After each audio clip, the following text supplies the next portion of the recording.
Just going to say a quick welcome. I'm Keith from Print and Matter. We're very excited to have Paul Chan and Bettina Funcke here in conversation. Bettina and Paul are going to talk for about 40 minutes, and we'll have a period afterwards for questions. If anybody wants to put their questions into the chat box kind of as we go, we'll circle back, as Paul mentioned, and read a couple off at the end. Just to note, we're going to be recording the conversation as well, and we'll have it posted to our YouTube channel after the fact. And then, yeah, I think that's all. We're gonna have a quick intro from Nick Calabrese, who is an artist and writer based in Tulsa and acted as the assistant editor on the Word Book project. Nick also wrote a kind of extensive, really wonderful text, kind of situating Wittgenstein in relationship to some contemporary publications on Print and Matter's inventory. So maybe we'll drop that link into the chat as well if people want to follow up with some reading afterwards. Cool. Thanks, everyone. I'll hand it over to Nick. Hi. I'm here. We're all here to celebrate the release of the first English translation of Wittgenstein's Word Book. It's a terrific book. I'm thrilled to introduce the talk between its translator, Bettina, and editor, designer, publisher, Paul. Word Book is the latest publication by Badlands and maybe the last one. I don't know. It was written by Wittgenstein, translated from the German into the English by Bettina, with a critical introduction by Desiree Weber, assistant professor of political science at the College of Worcester, and their supplementary translation by award-winning literary translator Catherine Shelbert, Professor Weber, and myself. Word Book's illustrated with art by Paul, and an exhibition of those drawings by Paul are up at Green Naftali right now until, I think, December 19th.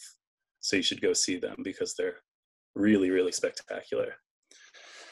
In 1925, Wittgenstein, arguably one of the most influential philosophers of the 20th century, wrote the Wörterbuch für Volksschulen, a book to help children with spelling. He began teaching kids in rural Austria in 1920 after abandoning his life and work at Cambridge. The dictionaries at the time were either too expensive or badly edited, so Wittgenstein wrote one for his poor young students. It's the first ever English translation of the Wörterbuch. Singular and surprising, Word Book consists of a few thousand words chosen by Wittgenstein as part of his curriculum. But it's also a revealing document into his own mind changing as a result of teaching and being with children. The result is a normative list of words that a particularly important philosopher believed should form the bedrock of a well-rounded education and vocabulary. Word Book testifies to one of the greatest philosophers radically rethinking his own cherished ideas about culture, language, and meaning, and in the process reinventing himself and his philosophy for new generations of students. So our speakers today are Bettina Funcke. Bettina is an art historian based in New York City. She conceived and edited an oral history of PS1 called MoMA PS1, a history, published in 2019. At Artist Space, she conducted a series of dialogues with artists and visual thinkers, including Laura Poitras, Douglas Crimp, Sarah Morris, and John Knight.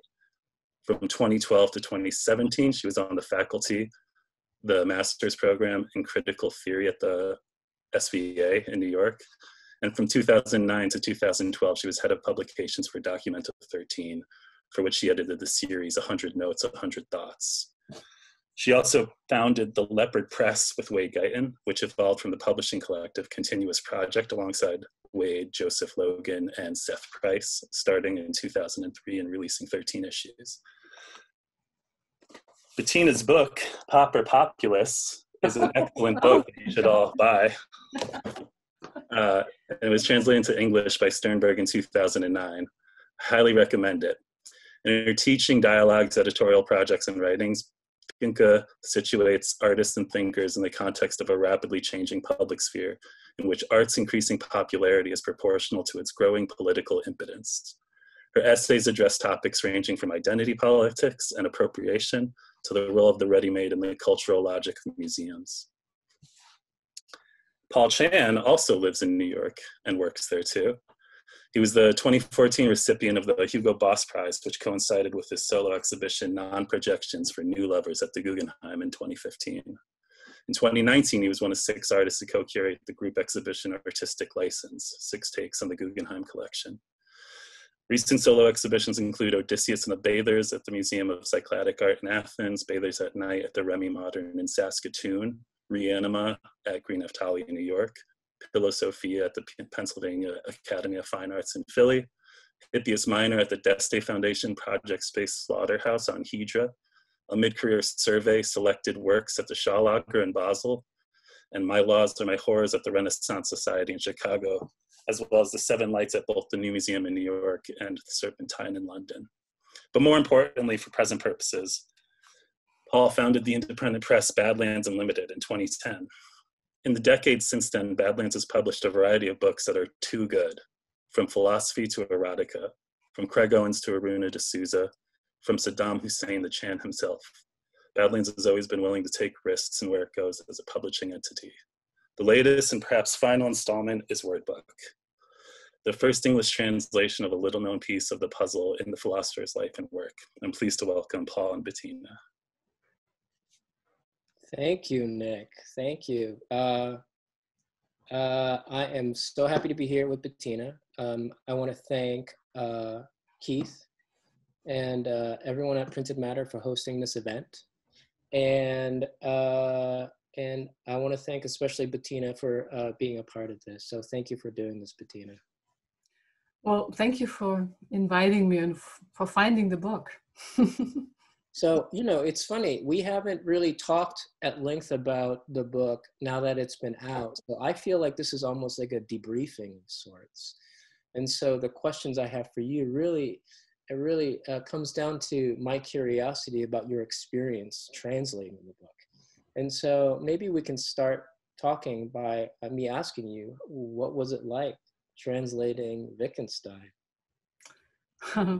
Well, I remember about a year and a half ago, you emailed me and asked me if I was interested in translating the Word Book, which I had never heard of before. And I wasn't aware that it was the second book of 2 books that Wittgenstein published in his entire lifetime. So that was entirely mind-blowing to me.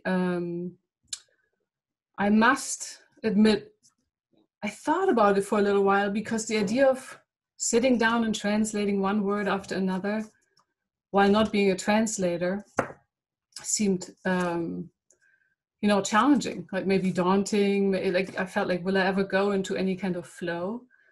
Can I translate? But then, since I've lived here 20 years and write in both languages, work sort of as an editor in various hats of the part that editing is, I thought, yeah, I should be able to do this. And the longer I thought about it, the more I felt like I had to do it, not just that I wanted to. Huh. You also got in touch with me right when I had wrapped up the oral history for PS1, and that was the total opposite as a project, because we had 45 years of a history of an art institution that was not only really radical, but also showed 100 artists every year. So the idea of making sense of it was just vast, And so the idea of slowing down and zooming back out, like by going so close, the idea of doing a philosophical project, a translation project, a word-by-word project was very, very attractive. Like I was in passing calling it the palate cleanser, but it was certainly way more than that. I reread your terrific translator's preface, and what struck me, one of the things that struck me was about how towards the end of it, you talked about how translation shouldn't be static. It shouldn't have the feeling of stasis, but that the feeling should be about balancing the translation as a form of micro movements of going back and forth. And I was really struck by the image of the idea of balance, not as being static, but as constantly moving to see which, and maybe in the context of Word Book, it was about moving to see which word is right for what we need it to be right now, for the present tense, I suppose. Mm. Can you talk a little bit about that? I think it's because it also brings to mind the idea of why I thought you were a good person to approach to collaborate on this with, because you wear many hats. And it seemed to me that all those hats provided ways of balancing out what would be the appropriate word for it. Do you know what I mean? Yeah. Yeah. Well, I thought about balance being constant, slight motion in a more general way. And it's sure through the translation. I found it in the process of translation. I mean, every second, basically. Not only, of course, now having moved here about 22 years ago, I'm still essentially aware of this going back and forth between, there's also just so much cultural translation and it never ends. And every word holds so many potential cultural translations in it. Then we also had, first of all, an extremely precise book, since it was written or comprised by Wittgenstein, and then it was about 100 years old. So it wasn't only that German offers usually an array of possible translations for many words, especially prepositions and verbs, but not only. But it also, has changed over time. The word, and also Austrian, since he's actually an Austrian philosopher, and this is quite an Austrian Wörterbuch. It has, I would say, between 5 and 10%, probably closer to 5 words in there that are specifically Austrian, almost like a dialect that belongs to a certain geography. Regional dialect. Regional dialect, yeah. I mean, I imagine there must be 30 just within Austria, since it is, you can feel this in the book a lot. Like just 100 years ago, that there was a language was very local. It was almost like the language of the valley. And I haven't talked to Alpine people, if that's true historically, or maybe even holding on until today, but I just assume it must be that way. So that was the balancing act. And like, okay, here's a word, say off a page, maybe a third of the words were a quick translation. They were just like, here it is, Besen, broom. But more than half, each one offered a puzzle, and some very complex puzzles of, do you want to have a literal translation, a figurative one, or an abstract one? Do you want to translate a verb that could be a verb or an adjective as which? And if you choose both, which I would usually, which order would they be in? So it was a lot of going back and forth in that way. That's a combination of geography, time, culture is sort of embedded in both of those. And also, I'm not Austrian, I'm from Northern Germany originally, so I got to know a lot of words I didn't know, and then there were also words that belong to childhood, both in the sense of they're older words. I'm not sure if they're still used in childhood today, but they're also more childhood-based words. Those were some balancing acts. I know when we started talking about doing this book, one of the things that I had to confess was that I'm not a Wittgensteinian. And so I am familiar with Wittgenstein, but I'm not really deep into his philosophy. And I got the feeling that you were the same way. You have a philosophical background, you have experience in philosophy, but Wittgenstein was someone who was there, but not someone that you've paid particular attention to. Sorry. And so as you were doing the book, did you feel like you were getting a better or worse sense of him? Like, what was the sense of him that you got from doing the translation? I'm just curious. So I was reading the biography. Who is it by now? I see the cover in front of me. Ray Monk. Thank you so much. Yes, Ray Monk's biography. Sort of started reading it before I started translating, and then read it in parallel. So that was actually a great co-literature. And I read a little bit. I tried again and again to read Wittgenstein's writing, but I never got very far. It was almost like I could only use it, misread it. I could basically just dip into it almost like in an aphoristic way, really against the method. And I did have, so the translation took about maybe 4 months, and then revisions took another 2 or 3. And it was relatively focused. It wasn't exclusive, but it was definitely a large part of my life in those months. And there were moments when I felt like, now I got him right now. I just fully got him. And this is quite idiosyncratic as a statement. I mean, while to me it felt true, the idea that he would, give up his inheritance, his whole family's culture. He was disappointed by academia and felt like, I need to shed. I need to go simple. And in this simplicity, find some kind of integrity that he couldn't find in larger life. Yeah. That's at least how I read it. And the idea that he thought there's a book missing here. There are existing books that they're either too large or it's too expensive, or they collect all the foreign words which children don't use, so they're discouraging. They look for a word, it doesn't exist. To say like, oh, we'll have to make a new book. I mean, just that mind. I mean, that's almost the artist's mind, the way I see it. And him gathering the books based on a combination of his own interests, be it engineering, architecture, than just school subject matter, geography, mathematics, but also a lot of language, a lot of vocabulary came from children's lives, the geography, the farm life, nature, kids' activities. I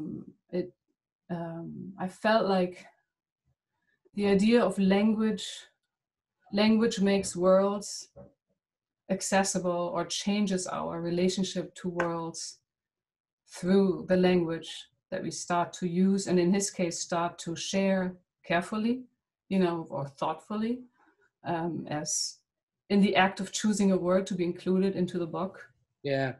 That was, and I felt like I'm getting very close to his philosophy. It was so, as we were working through it, what struck me was as much the words that he did not include as what he included, the surprising words he included.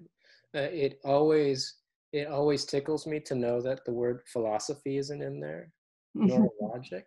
And I think that's certainly a part of his earlier life that he tried to escape from, right? But were there things that struck you that weren't in there, or were there words that really struck you as, that's interesting, why did he include this word for these students to possibly learn? Well, actually, I started to write down categories of words, like where do these words come from, to understand better why certain words were included and others weren't, so that, and it led me more and more in one way into Austrian landscape and daily life 100 years ago, the tools and just like the objects, and be they natural or man-made, that make up a life in the 1920s as I imagine it through this book now in more detail. So a lot of abstractions aren't in there unless they, tend to his own interest, like architecture or engineering. Mathematics, I sort of thought he brought in quite specifically again and again, probably because he was teaching math. So the word, that wasn't his own interest in logic only, but also just a useful word to be familiar with and know how to write in a school context. So I was oddly, you were thinking more about the words that I'm missing, and I was trying to make sense of why the words that I hear here. Did it surprise you that the word Satan was in there? Because it surprised me. And I think one of the real surprises was how religious some of the terms were, how many religious terms he included in the dictionary. Was that something that struck you? Well, it struck me, but less so than you, because since I grew up in Germany, it is such a deep Christian culture that dominates in Middle and Western Europe. And childhood is just peppered with Christian words and metaphors that stand out less than they do from here. It's really part of culture in the broader sense, or in the many senses, actually, of the word of culture. I thought less of it as a Wittgenstein specific choice of words than like capturing a cultural language moment. I see. Yeah, it's really, I think this comes from I think prior to his time teaching in rural Austria and starting in 1921, he was at Cambridge. And, he was working with and sometimes against Bertrand Russell. Mm-hmm. And so my image of Wittgenstein is really his time in Cambridge, like most people, I suppose. Mm-hmm. And Russell, was an atheist, essentially. And he wrote Why I Am Not a Christian. Mm-hmm. And I think, looking into Wittgenstein's life, it seemed to me a real tension was this sort of experience of religiosity within Wittgenstein that he seemed to not be able to let go of. Mm-hmm. And his life in Cambridge, where mixing up with Russell and perhaps others like John Maynard Keynes, Frank Ramsey and others, there's a real sense of empiricism and industrialization, mathematical thinking, a kind of non-religious thinking. Would you say non-metaphysical also? I would, except that what they leaned on metaphysically, which I think Wittgenstein criticized them for, was the math. What's interesting, and what do I mean by that? I think Wittgenstein had a very particular criticism of the kind of analytic philosophical work that was happening in Cambridge, which leaned on the idea of mathematics and logic being a foundational language for how we come to understand anything. And in many ways, as far as I can tell, not being a Wittgensteinian, as far as I can tell, Wittgenstein saw that as a kind of metaphysical grounding.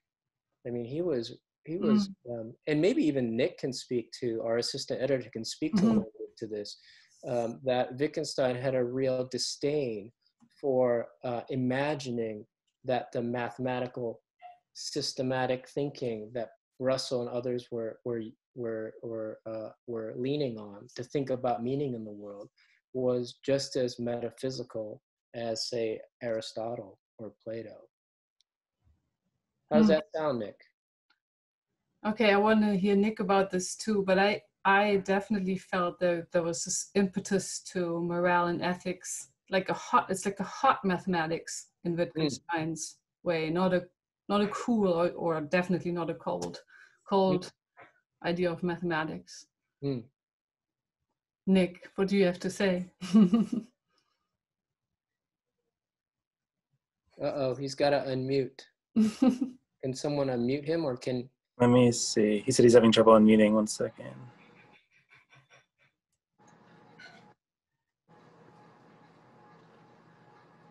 Margaret, are you there? Uh-oh. Oh, hey. Yeah. Thank you, Margaret. I mean, it's almost odd to speak about what Wittgenstein believed, because there's two really distinct phases in his career. And the early Wittgenstein, the Tractatus, is very, very anti-metaphysics. And then he just really switches it up and he becomes like a total metaphysician by the end of his career. Okay, there you have it. Would you say that where's the turning point partially located in his being a teacher in rural Austria era, or? Yeah, that's absolutely part of it. He found all this free time to suddenly rethink everything he was doing. And, his major book, The Philosophical Investigations, is basically like a proto work in early childhood education. He's thinking about how people form language, how language impacts what we believe, and anything that we can assign claims to and endorse. Yeah, I think I think as we were thinking about doing this book, that was the suspicion that somehow the time of him teaching in elementary school became a kind of experience for him that helped him recalibrate and re-understand what was at stake philosophically. And because he was simply unhappy, I think, with his life, and also maybe perhaps his work, is unsatisfied with his work up to the early 1920s, after Tractatus came out, right? But Bettina, I just wanted to connect with you a little bit more about your experience of translating and bring in your experience as an art historian, the many hats that you wear. And I wonder if any sense of aspects of your life as an art historian and critic came into you doing this book and thinking about these words. You know, it's funny, more the historian of me than the art historian. I actually am finding it simply have to do with my age, becoming older / old, that suddenly considering myself at all possibly as a historian becomes possible now. It wasn't really as a younger art historian, when I thought of myself more as an art theory person. And this book certainly brought out the historian in me. To me, this book, while you could think of the book in relation to art in so many ways, and your exhibition is like, what an amazing entry point into that thought of drawings right now at Green of Tali. But I didn't think too much about art. I mean, yeah, you could say there's a radical determination to experiment, to separate, to be playful, but in like this most serious manner, which is all what I connect with art. But that's sort of it. To me, that's almost the next chapter. I don't really see this as a moment where artists are under the influence of Wittgenstein's philosophy, except you in some way possibly, or Kenneth Goldsmith, who just published his book of his annotated and drawn upon Tractatus, but it's not something that's come up much. Right. But of course, it's very intriguing if you think about that that words and the forming of language make a shared world, and also the limits that you feel with every word being not quite what we mean to say, that art's, it opens up a grand possibility for art being able to fill in, right? Just take that gap and do something with that. I hear you. It's, Nick did that great curated online table for printed matter, Doomsday Educationals. And, and we've been talking in the studio when he was still in New York about artists who've been influenced by Wittgenstein. And I don't really talk to anyone, so I wouldn't know. But I think what we generally come to understand is that Wittgenstein's influence was really, I wouldn't say limited, but his sphere of influence was more or less in the 60s and 70s with the height of conceptualism. So you have people like Naumann, Larry Wiener, others who are working with language, Kossuth, others working within that lineage of conceptualism. They explicitly talk about Wittgenstein, but it's hard for me to picture or think about or recall a lineage that gets passed down explicitly influenced by Wittgenstein. Do you feel like that's the case in art?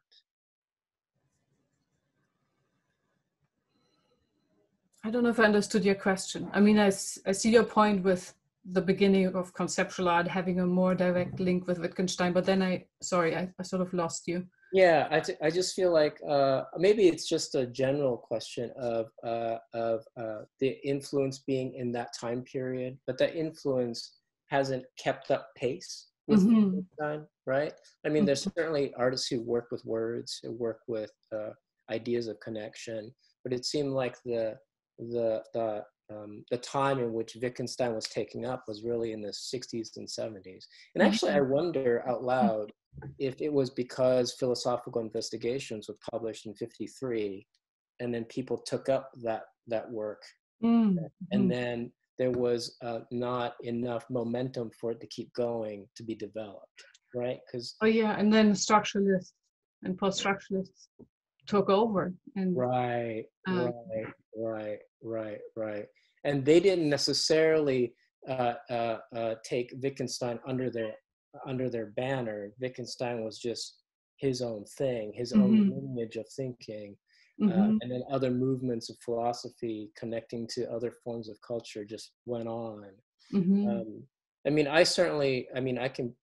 I can say it's not that Wittgenstein hasn't been a large part of my life, philosophically, intellectually, until this project, but it was really this moment in which he realized he had to change his life that really attracted me.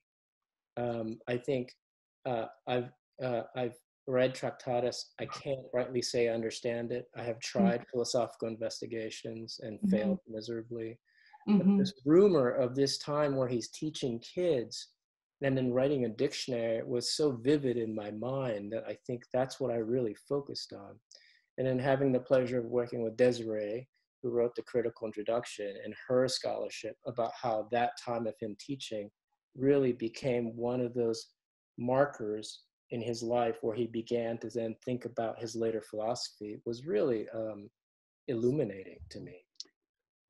Yeah, and I mean, it's also so beautiful that, and telling that academia has overlooked, almost like maybe slightly disdainfully looked down upon this time, or just in sheer like lack of understanding. What was he doing? How could it have been relevant for his philosophy, quote unquote? It's quite typical that academia might have, except Desiree, or maybe this moment where something can change, that would overlook this period that for someone like you and me becomes the most interesting aspect to find our way more deeply into Wittgenstein. This is maybe why it takes an artist to find this book and find the energy around it. And then, I mean, you also found Desiree, who found her way to the book, from a different angle. And maybe one day we'll find out how. That would be fascinating to hear. Yeah, I think so. I think it's and I also like the idea that I think we're both parents. And in a way, one of the things that touched me about this story, this rumor of Wittgenstein teaching and then writing a dictionary for kids, what touched me about it was that he wrote it for kids. He didn't write it for his community in Cambridge or a larger philosophical world. He really focused on the kids. And I think your experience of seeing how the book was really precise, but also specific to the region in which he was teaching, I think testifies to how important he felt like the dictionary had to be useful for these kids here and now. Right? Yeah, I think he was so seriously committed, which makes this book so beautiful, because you can, if you spend time with it, also thanks to your beautiful way of publishing it and designing it and so on, I think you can really experience this kind of commitment. And it's true, yeah, we both have kids of similar age. And especially a year and a half ago, my daughter was still is, but back then really still learning how to spell, and especially now that they're starting with sounding out. So where words suddenly have like 18 letters, and somehow then I don't know how I'm supposed to transition to a so-called correct spelling. So I was definitely in the world of like, how, what is that, a correctly spelled word, and how do we get there, and why? Right. I think, yeah, I loved making this book with another parent, also thinking about it for kids. I think certainly one of the reasons why I drew the drawings the way that I did was to almost role play as if I was a 4th or 6th grader drawing. And I think that was a real pleasure in doing it. Ah, okay. I didn't read it that way, but I, of course, this is great that you're bringing this up, because the drawings based on entries in the word book, which I just went to see maybe a month ago, and it was just so almost elating for me to, and I'm not a person who was elated by going to an art show. I mean, I obviously really like to go to look at art shows, but this, to see that there's yet another translation and a balancing act from word to drawing, and how much happens in, you know, like if you were to translate it back into a word, you end up in a different part of the dictionary often. And that's, I just found that very beautiful. Thank you. It was just fun, you know, it was just seeing your work translating, and then almost taking Wittgenstein's idea of language games literally, to almost free associate in a way, was the real pleasure. You know, the only reason why I drew the drawings was to illustrate the book. I'm the cheapest illustrator I could find for the book, so I decided to do it. But in a way, I couldn't stop doing them because it was so pleasurable. And so I just kept going. And especially this year, you know, it's been a profoundly rotten year, I think, for everyone. And so whatever we could find, I suppose, the kind of pleasure, the little pleasures that we can get, I was going to hold on to it. And one of them was really working off of your translation and just letting my mind go about what picture, what image would be balanced just right. Those micro movements of, does it make sense? Does it not make sense? And it was really fun. I needed it, you know. Yeah, I guess the joy was definitely, is very noticeable and sensible in the drawings when they're all together in these rooms. And it's also become a document of this rotten year, right? Like the free associating of a list of words that are somewhat, you know, of course they're not timeless, but these are words that were harvested 100 years ago. And now they bring to mind the kinds of drawings that you made that are specific to the word, but have produced, you know, contemporary time specific drawing. That was fascinating.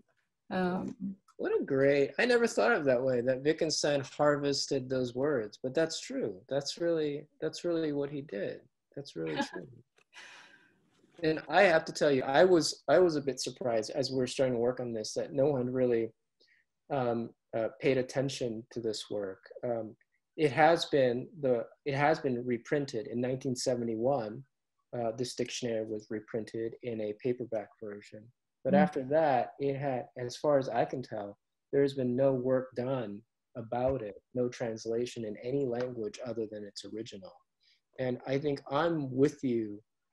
I'd like to think that it was the spirit of a certain artistic temperament that allowed us to see the value in something like this.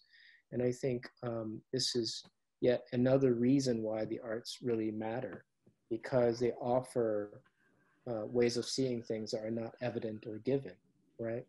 And I think I certainly have been nourished by the whole lineage and history of artistic publishing in New York and elsewhere for the last decade and a half to two.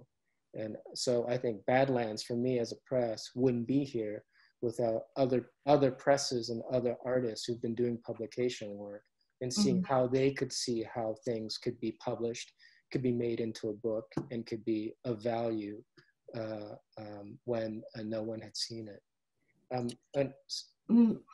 And freeing it from the singular art object, or even limited edition sort of terror, right, of the artist, that usually what most artists make is individual singular pieces Mm. And I mean, at least for me, and I'm not primarily an artist at all, but for me, the joy is in this, you know, that the book travels through the world, the book in its hundreds of copies travels through the world. It might pop up in places, you know, but it might be in a pocket or under a mattress, or, you know, like be a gift, be a, you know, something you read while you, or look through while you travel. I love that these objects are intimate and available and can surprise us. Yeah, I think it's important. I think that's the pleasure of publishing for me. Mm-hmm. You know, I think Badlands really modeled itself after trade publishing, because my experience reading was never a monograph, an artist monograph or catalog that's $60, $70. It was a book that's, Pounds. what's that? Yeah, And yeah. pounds. Yeah, and it weighs 100 pounds. And it's, you know, my experience with books was like $10 or less, $12 or less that you can put in your pocket or steal from a bookstore.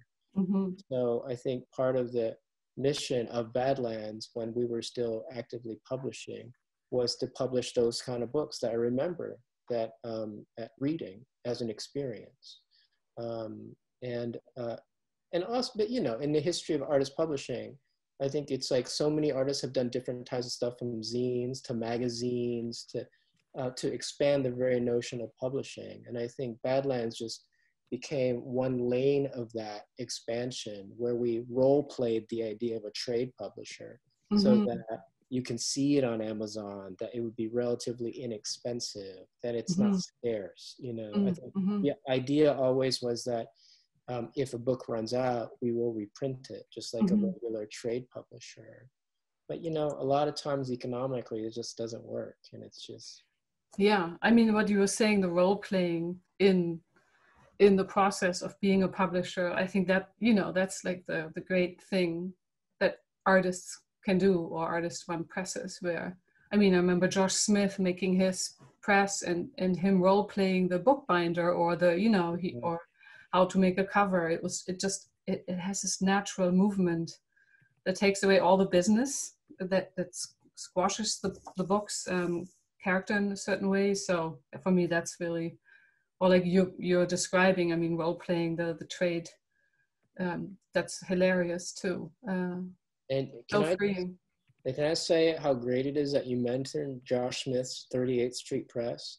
Because his press was one of the reasons why I started Badlands. Oh. Because Josh was when was he putting out books? In mid to late 2000s? Mm-hmm. Yeah, that's maybe longer, but that was sort of, you know, a moment.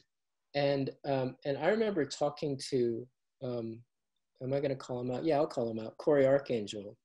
And we were so mad that a painter could make such an interesting press, and that media people like us could make an interesting press as interesting as Josh's press. We were so mad that I decided one of the reasons why I started Badlands may have been to see whether or not it was possible. But he made great books. They were great. Yeah. Well, you just gave us a definition of inspiration. You get mad.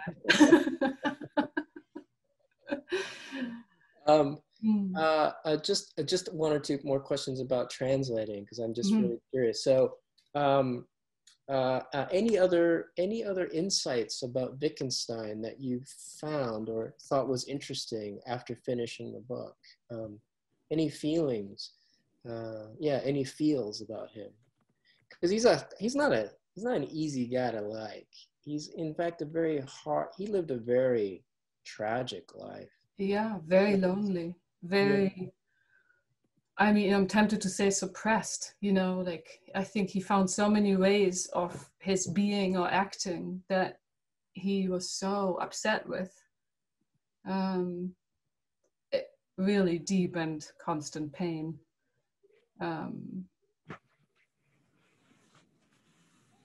I mean, it's odd since, you know, clearly this was not at all a utopian part of his life. This was very harsh.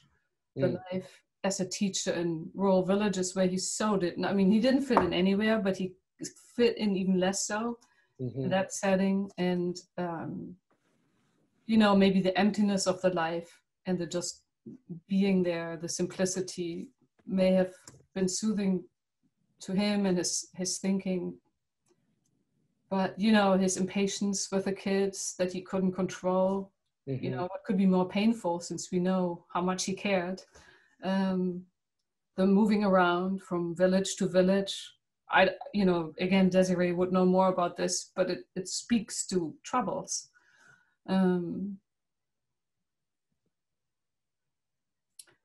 Yeah. I think Painful love, you know, like a lot of pain in all directions, and reduction and removal. it's so true, and I think that's one of the reasons why I was never that into Wittgenstein. I could almost feel that. It's weird when I read philosophy. I need to sort of understand the person to really get into the ideas. So I mentally picture the person. I try to get the feels of the person. And Wittgenstein was never someone I was close to, precisely because I felt like I could feel that kind of heartedness in his life, in his works. But what surprised me about the book was how there were moments of levity and moments of comedy, and he could be funny. Mm-hmm. I think for me, the Derek Jarman film about Wittgenstein really brought that out, which I thought was great.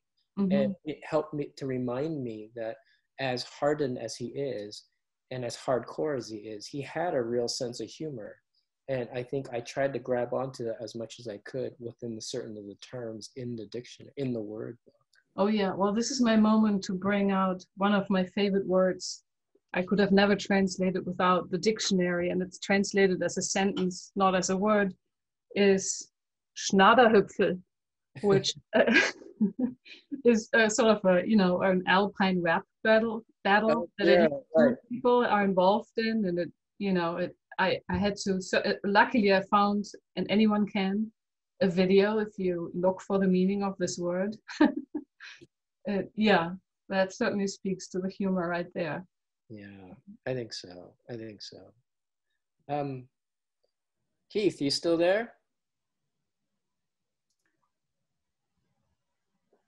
Keith? Sorry, yes, I'm here. Hey, I think we're gonna wrap up this portion of it. Yeah. I wonder if we can answer a few questions from the Zoom folks, if that's cool with Bettina. Is that cool, Bettina? Mm-hmm. But I think before we do that, Keith, I just wanted to thank the people who made WordBook possible. I think it was certainly a collaborative effort, and I just wanted to take just a minute to thank people. I just want to thank Bettina, of course, for doing the translation, and Nick, the assistant editor, who did such incredible work on the book. Desiree Weber, who I think is on here, thank you so much for your critical introduction and your insights into the Wittgenstein community and insights into the translation itself. And of course, Catherine Schubert, the great Swiss translator, James Ye, who is the copy editor, and all the great folks at DAP and Green Naftali who supported this book. And Eleanor Carey, who really provided financial support in printing the book. I think it takes a city-state, it seems like, to publish a book these days.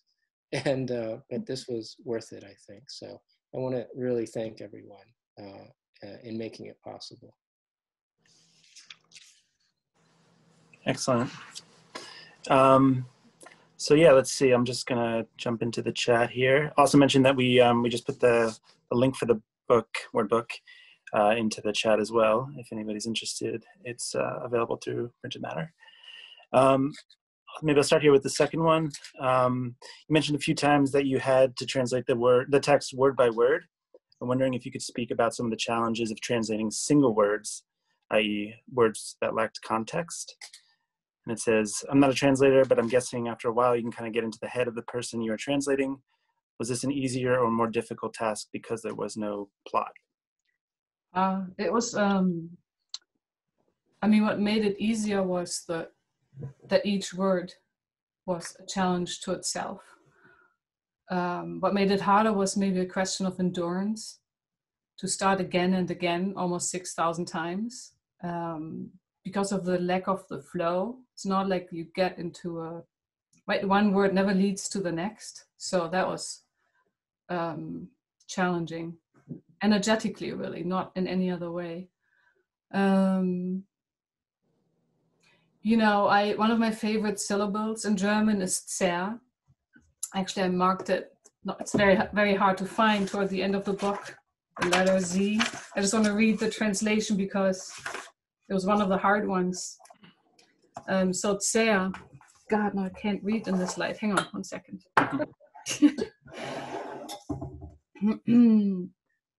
So it's a syllable that precedes, all kinds of words. You can use it also and make words with it. It's as prefix for nouns, expresses that something becomes something else. As prefix for nouns or verbs, expresses that one thing is being destroyed or damaged with the help of something else. As prefix for verbs, that something promising will be prevented or destroyed.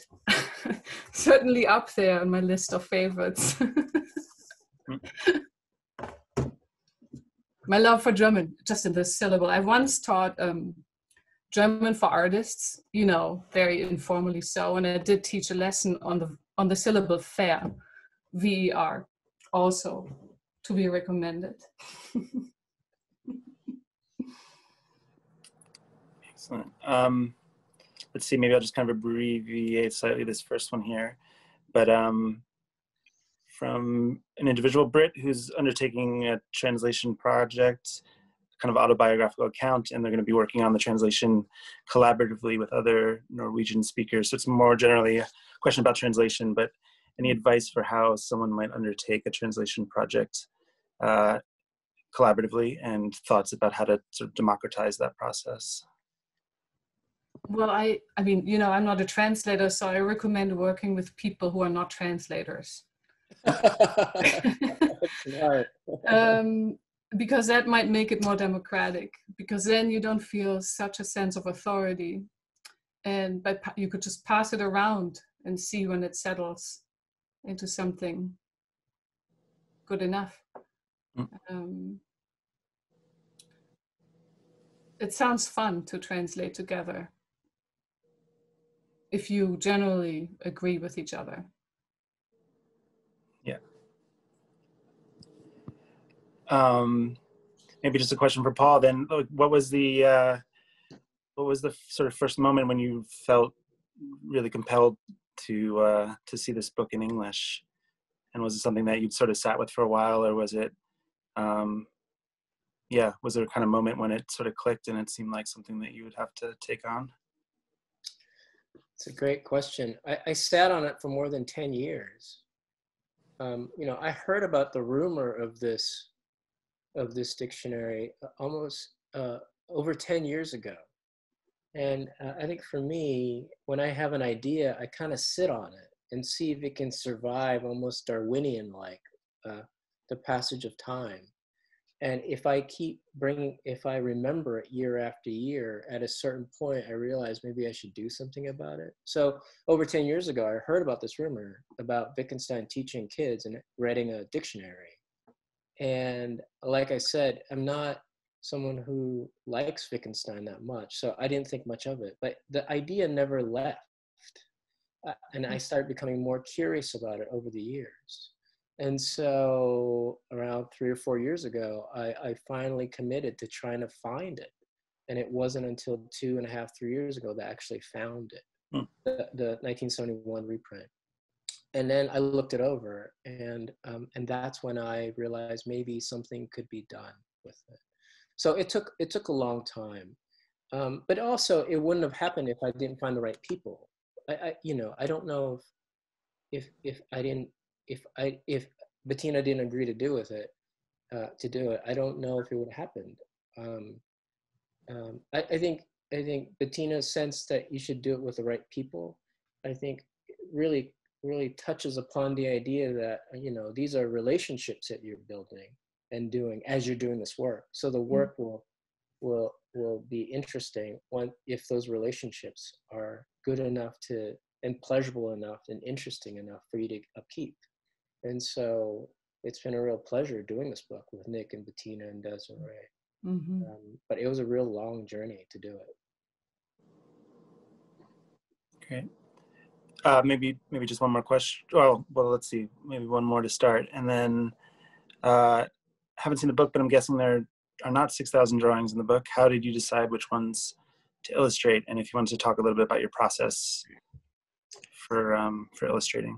Sure. I think it was the words that I found curious, or just that stuck out at me. There were, so oak I took the cue of words that I think Bettina and Desiree found interesting. Like, I drew the word for oak kitten because Desiree wrote about that word, and I think she was very fond of it.